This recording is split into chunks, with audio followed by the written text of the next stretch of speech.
It is truly a wild time to be a Transformers fan. We've got a new movie coming out at the end of this week. We've got the big Nightshade controversy that just popped off, and there's a couple of TF cons on the horizon later this summer. And once again, I'm not going to be making it to either of them because I don't have the money to travel all the way to Toronto.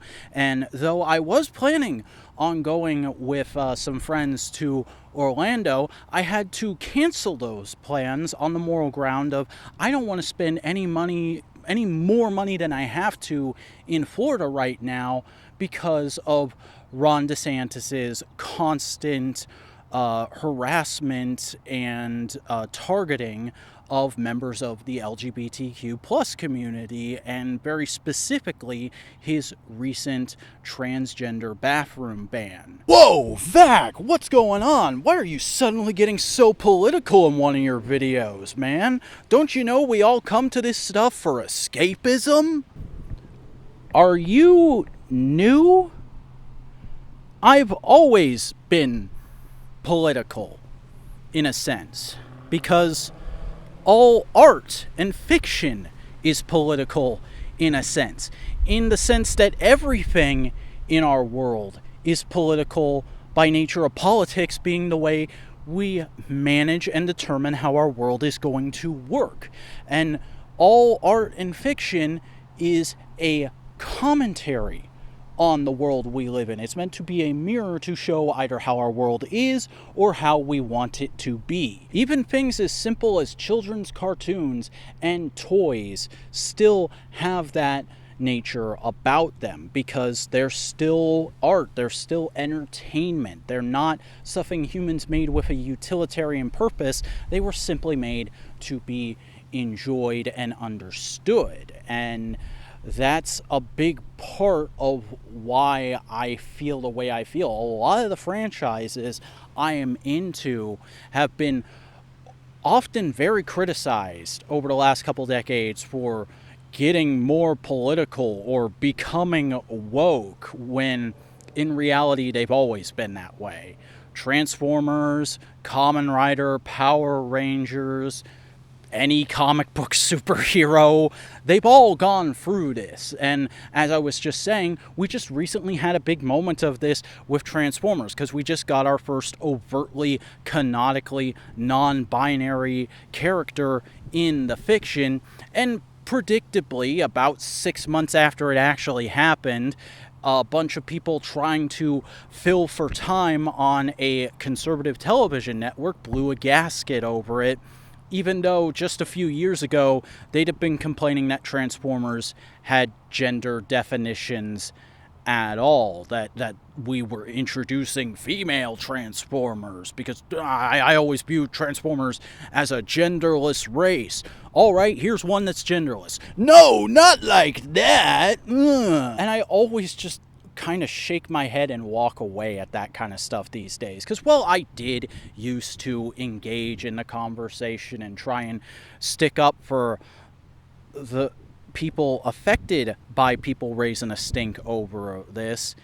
It's really not my place. I'm not LGBTQ+. I'm not a woman. I'm not a minority. I'm a 20-something straight cis white man living in America.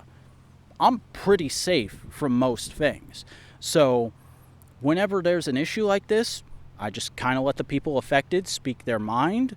I offer my support, and I continue to engage with the media I enjoy. I did that with the whole Nightshade thing before I even knew I needed to, because I've been watching Earthspark as it's come out, and I really dug Nightshade's character. They had one of the best focus episodes of the whole show in the last batch of episodes.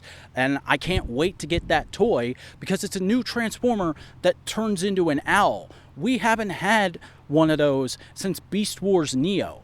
And we've never had a good one of those. And I freaking love owls. They're my spirit animal, dude. I gotta get that figure. And I've always kind of been this way. I've never had a problem with female or LGBTQ plus characters or black characters or any other kind of minority characters getting major roles in my media, because all I care about is a good, interesting story that entertains me and maybe makes me think a little bit. And that's really been there since the start. That's been ingrained in me since the start by franchises like Transformers. And a good way to illustrate that actually would to be to talk about a fairly recent toy of a LGBTQ plus character. This right here is the Transformers Generations Legacy Walmart exclusive Velocitron Speedia 5000 collection Voyager class Override,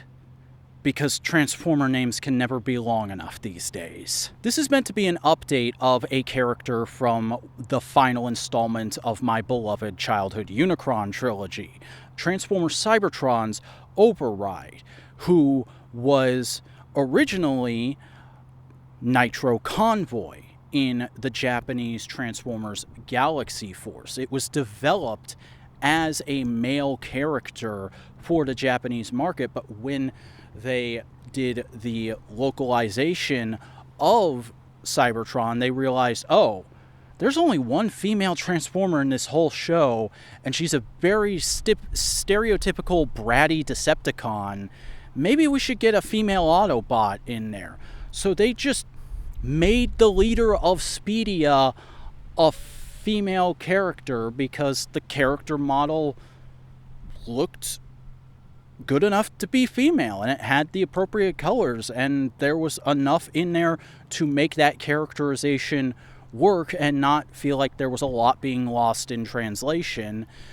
And ever since then, in new fiction, this design is always called Override, is always given she, her pronouns.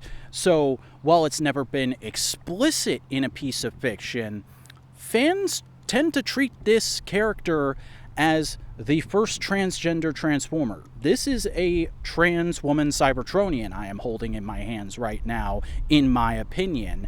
And I didn't know all of that as a kid. I just thought Override was a cool design that I wanted the toy for. And unfortunately, I never got the original Override toy as a kid. I did briefly have it a few years ago, but my copy was super loose and floppy, so I resold it very quickly.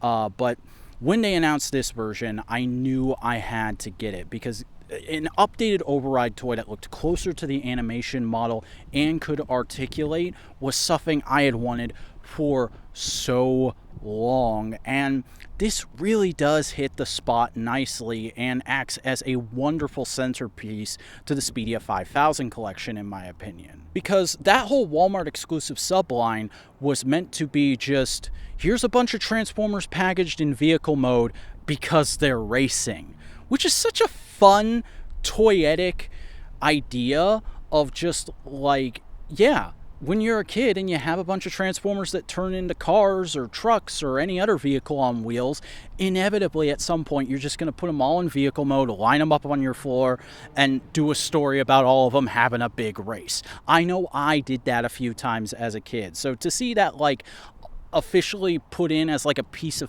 pseudo-fiction by Hasbro was really neat. And if it isn't already obvious, this is a fantastic update of the original alt mode in that it's barely an update. All the lines and curves and sculpting is basically the same, just a little more crisp, a little more cleaned up, a little more closer together to give it an even more sleek and speedy look. They even kept the red translucent tires, which I adore. I know there's people who tend to get upset about things like visible head syndrome, but this is a Transformer that's a leader of a planet that's only inhabited by Transformers. There's no need for disguise here. Honestly, my only gripe with this mode is that she can't fully deploy her guns like the original toy could. This is about as far out as they come in this mode. But it's honestly not the end of the world because, again, more about speed than combative ability here. And I mean, the fact that they actually kept the Cyber Planet Key slot in there is really neat. And honestly, I'm not too bothered that they didn't actually make the weapon key activated and didn't include a new key because, like, it's a Cyber Planet Key. It's not like a Minicom where suddenly a whole character is missing from the box. It's a piece of clear plastic that basically does the same thing on every toy. You can literally just nick one off an original Cybertron toy that's on your shelf and plug it in here, and you'll get the same effect. Look, see, here's one from my scatter shot. It's in there, it's fine, a little loose, but not the end of the world. Right as rain, looks fine. I'm only going to use that for photos, and now it's gone, so who freaking cares anyway? But while it is gorgeous and very much a big part of the character, the alt mode isn't even the main attraction here. So let's get the mic put down, get a transformation going, and check out the robot mode.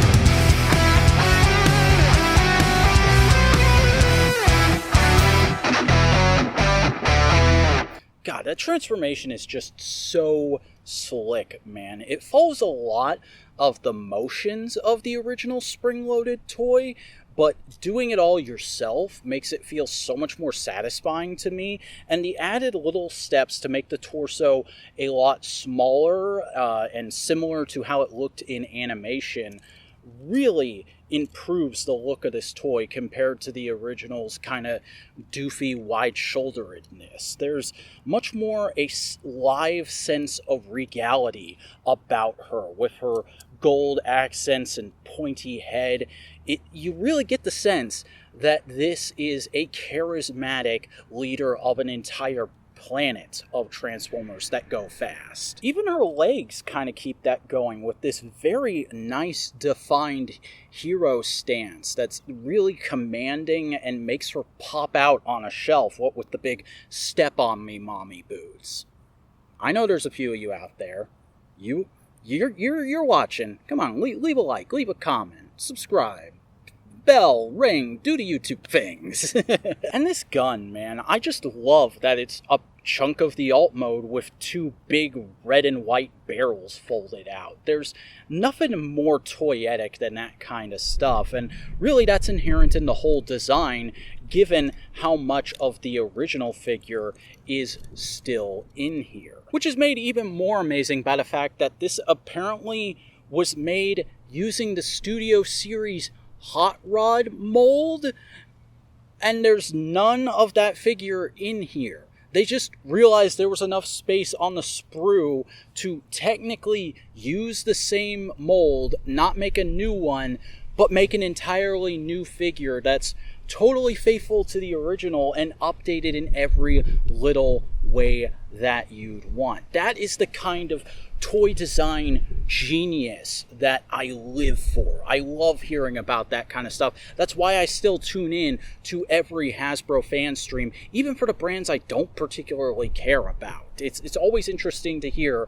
about the kind of crazy clever things they'll come up with over there. Like the fact that this is a new toy of a design that still kind of feels like it's from the modern age of Transformers, where they started realizing, like, oh yeah, articulation is a thing we should be incorporating, and yet there's a ton of articulation that wasn't there on the original figure. There's a waist swivel, there's wrist joints, there's ankle tilts. It really illustrates just how far Transformers design has come in the last, 15 years it's been since Cybertron, that this is still a massive improvement over the original figure, and really a must-have, in my opinion, if you're a Unicron Trilogy fan or Transformers collector in general. As somebody who's always wanted a toy of this character, not because of the LGBTQ+ annotations that I ascribe to her now, but because back before I knew all that, before I was a teenager or an adult trolling around on the internet trying to learn as much as I could about my favorite things, this was just one of a few female characters that was around when I was a kid that made me understand that women are people too, that they're equals, that they can be looked up to and admired in ways other than as romantic goals.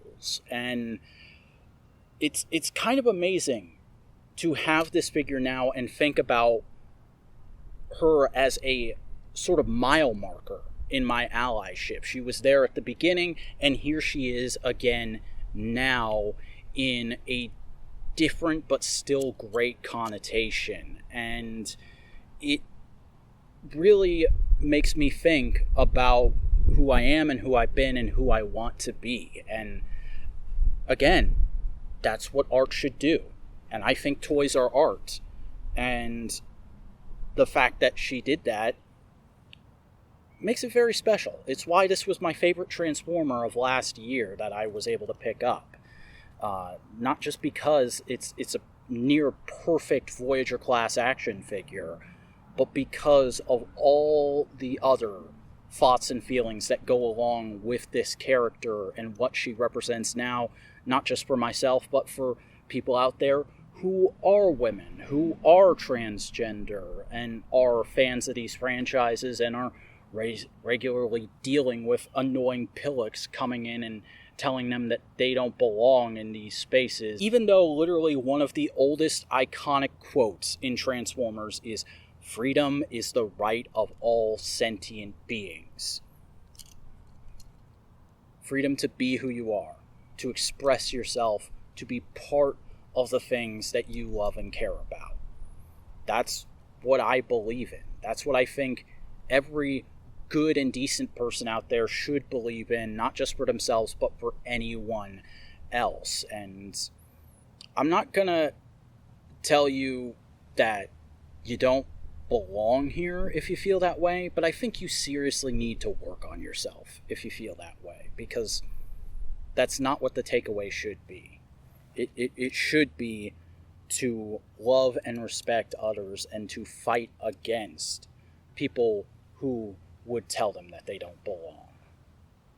That's what I believe in. That's what Pride Month means to me as an ally, and that's what I try to represent as best as I can. I don't always do the best job. I've certainly made some mistakes in my past, but I'm here for the people that this is supposed to offer representation for whenever they need me, however they need me. Because if you're doing this kind of thing, and you're not acting in service of others, if you're only servicing your own ego, you're doing it wrong. And that's why I end every video by saying, I'm the Vacuuminator, reminding you that you never fail until you stop trying. Because I want everybody to keep trying to be the person they want to be, to make the change they want to see in the world.